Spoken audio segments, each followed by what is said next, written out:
Secara geografis, Kota Magelang berada di tengah-tengah Pulau Jawa yang merupakan bagian dari Provinsi Jawa Tengah.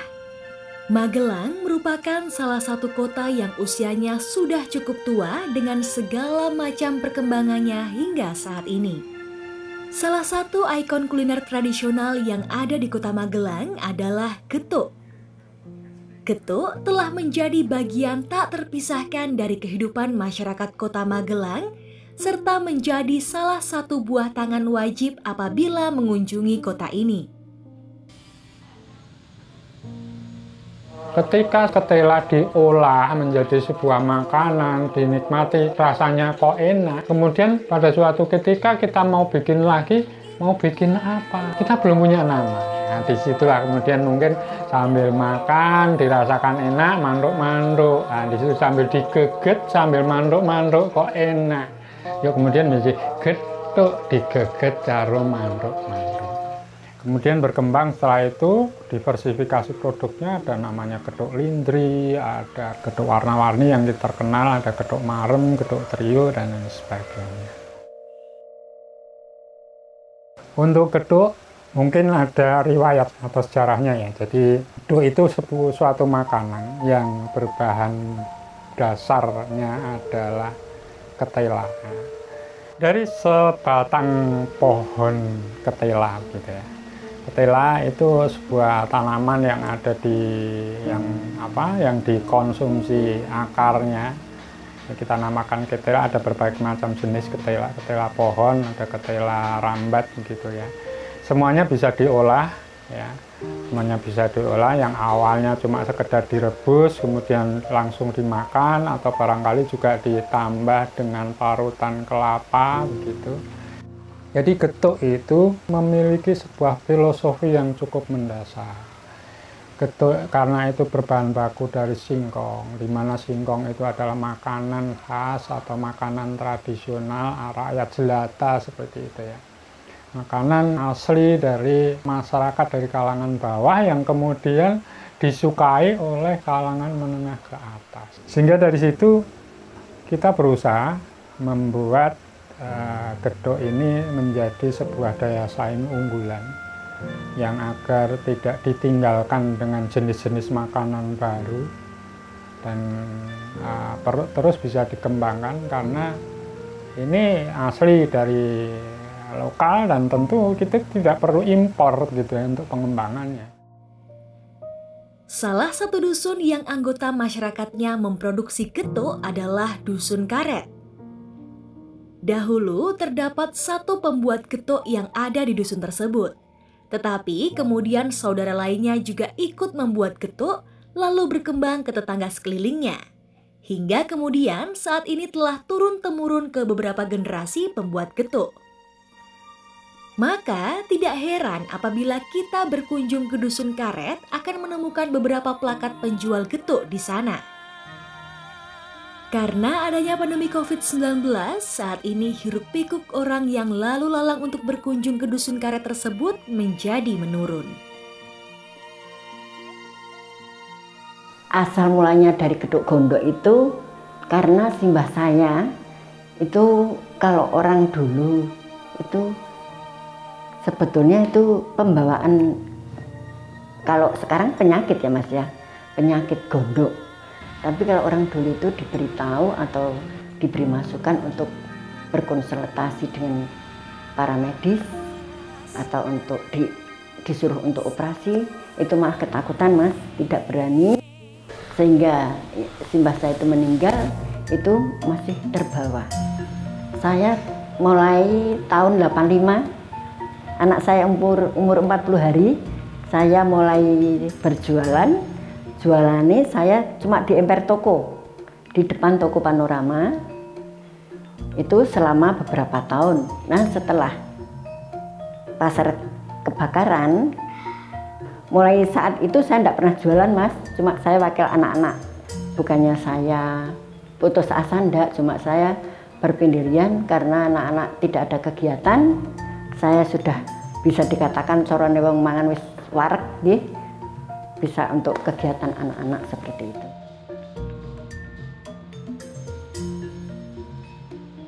Getuk pojok Bu Endang menika saya meneruskan ibu saya. Ibu saya juga meneruskan ibunya juga. Jadi turun temurun. Dulu jualannya di pojokan toko Mas Raja Wali itu Mas, di Soping. Terus terkenalnya getuk pojok gitu. Pindah karena ada penataan kota, karena memang dulunya kami pedagang kaki lima. Pedagang kaki lima harus di depan toko Mas itu. Karena ada penataan kota, terus kita pindah ke Pasar Jawenangon, kita beli kios di sana. Dulu belum ada peminatnya Mas getuk ya, karena getuk cuma telo kan gitu. Kalau sekarang telo itu buat mangsa modern ini yuk pakai singkong itu kayaknya lagi lonjak lagi gitu. Yang buat getuk itu ada yang saudara, terus ada yang lainnya juga. Kita dengan nama getuk itu ada yang getuk pojok Bu Endang, getuk gondok itu sama. Terus kita turun-turunannya gitu. Tapi buatnya sendiri-sendiri Mas. Kalau jenisnya sama. Kalau masalah selera itu pelanggan sendiri yang Mas.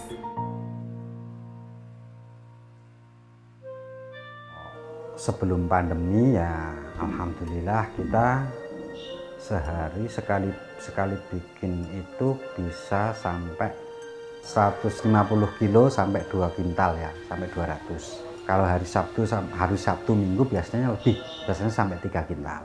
Waktu bikinnya tergantung pesanan. Kalau pesenannya itu banyak dan diambil pagi ya kita bikinnya lebih awal, dimulai lebih awal. Misalkan kalau biasanya jam 3 kita bisa, kalau pesenannya lebih banyak dan ngambilnya lebih pagi ya bisa mulai jam 12 malam. Kami dapat singkong dari pengepul. Kalau kita tinggal telepon aja langsung datang Mas. Itu tiap hari memang dia bakul singkong. Kalau orang Jawa itu nebas.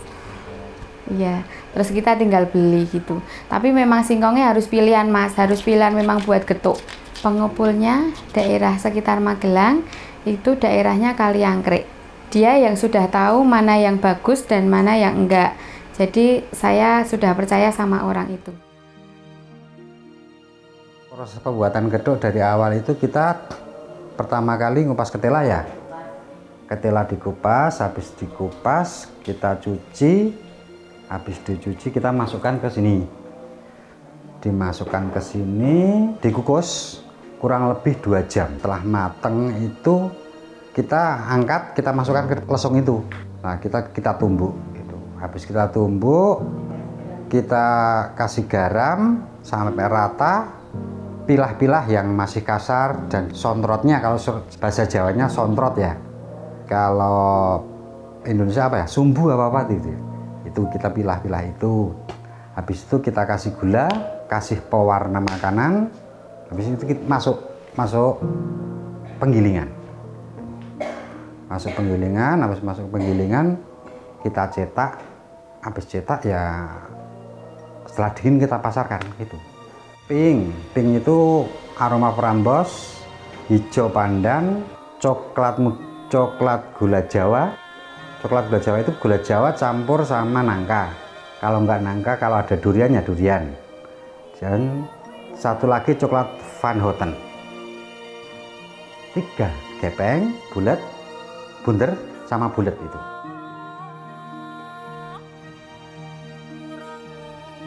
Untuk di Pasar Rejowinangun buka mulai jam 8.30, tutup sampai jam 5 sore.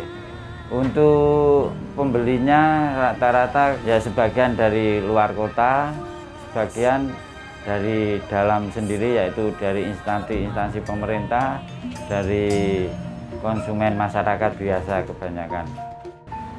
Untuk selama masa pandemi kita memang mengalami sedikit banyak pengaruh yang sangat besar ya, signifikan.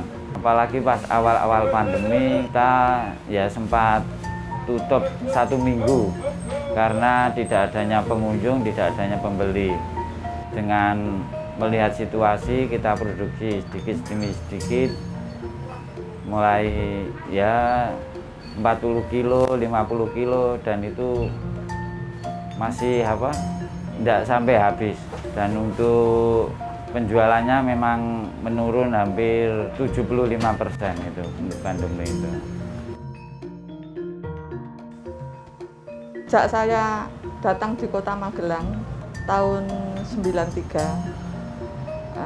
saya seringkali membeli di sini. Mungkin ada momen-momen di kantor waktu saya masih dinas dulu.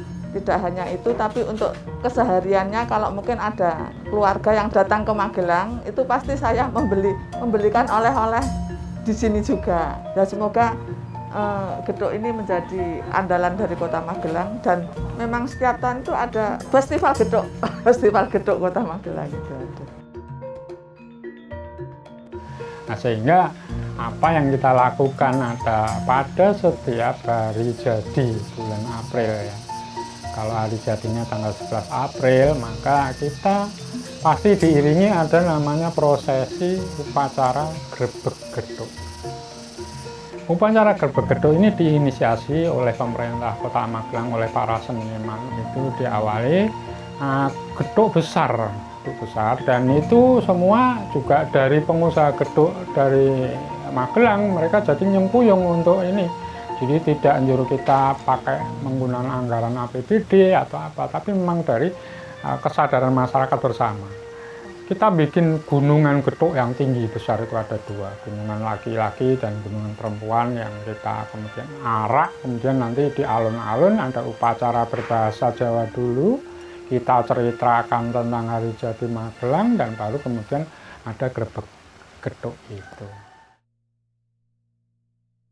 Kalau untuk saya kok nggak kerja selain membantu ibu, ya sebetulnya itu ada keinginan, tapi berhubung ibu itu keinginan kuat, jangan sampai gedok ini tidak ada yang meneruskan. Mau tidak mau dan harus mau, harus ikhlas, kita harus membantu ibu dan meneruskan apa perjuangan ibu yang dari dulu sampai udah jalan. Kalau masalah suka dukanya pembuatan gedok dan penjualannya gedok, cuma di waktu musim hujan kita untuk mencarinya ketela yang agak sulit, juga sulit pun itu matangnya juga repot. Kadang-kadang matang, kadang-kadang tidak matang, seperti itu. Harapan saya untuk semua pengrajin gedok, pertahankan ciri khas sendiri-sendiri, ciri khas gedoknya masing-masing lah. Jangan meniru produknya orang lain. Ciri khasnya masing-masing dipertahankan. Kita bisa meneruskan warisan dengan tidak mengurangi nilai tradisional dari ketela itu sendiri, yang bisa kita kembangkan untuk membuat gedok sehingga bisa bersaing dengan makanan-makanan modern seperti roti, bolu, dan kedepannya semoga bisa dikenal dan menjadi makanan khas tradisional Magelang. Buat anak-anak muda, jangan tinggalkan tradisional yang ada di Indonesia. Cintai produk-produk Indonesia, salah satunya gedok yang bahan bakunya dari singkong. Apa sih nilai yang ada di dalam gedok itu? Yang pertama, gedok itu mewakili peradaban dari masa lalu atau nenek moyang kita. Lekat dengan sejarah siapa kita, itu yang pertama. Yang kedua, gedok adalah makanan tradisional alternatif bagi kita bangsa Indonesia. Jika pada suatu ketika kita terjadi kesulitan pangan, maka ketahanan pangan alternatif yang ada adalah gedok. Yang ketiga, gedok lekat dengan rakyat, di mana rakyat kita di dalam bercocok tanam. Gedok ini biasanya tidak individual, mereka akan bersama.